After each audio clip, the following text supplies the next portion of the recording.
સુરતના ઉધના કૈલાશનગરમાં બાઇક અથડાવાના ઝઘડા મુદ્દે યુવકની ચપ્પુ મારી હત્યા કરનાર આરોપી સમીર બહેરાને ઝડપી પાડતી ઉધના સર્વેલન્સ પોલીસ મૃતક સરોજ પાંડેસરાની કંપનીમાં સુપરવાઇઝર તરીકે નોકરી કરતા હતા.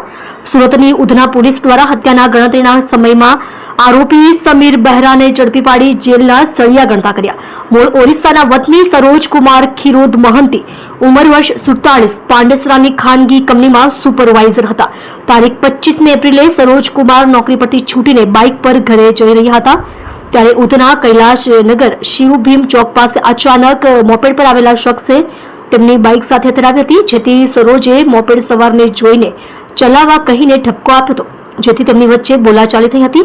આ બોલાચાલીમાં ઉશ્કેરાઈ ગયેલા મોપેડ સવારે પોતાની પાસેનું ચપ્પુ કાઢી સરોજ કુમાર ઉપર ઉપરા છાપરી ઘા મારી દીધા હતા.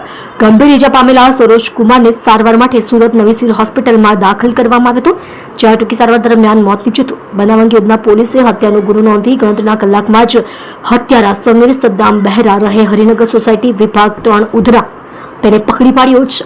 સમીર ફોટોગ્રાફીના ધંધા સાથે સંકળાયેલો છે. ઉધના કૈલાશનગર પાસે બાઇક સાથે મોપેડ અથડાવતા આપેલા ઠપકાથી ઉશ્કેરાઈ ગયેલા મોપેડ સવારે ચપ્પુના ઘા મારી યુવકની હત્યા કરી હતી. પોલીસે ગણતરીના કલાકમાં જ આરોપીને પકડી પાડ્યો છે. તમે જોઈ રહ્યા છો ગુજરાત સમ્રાટ news channel. Chief editor Bhavesh પાટીલની સાથે.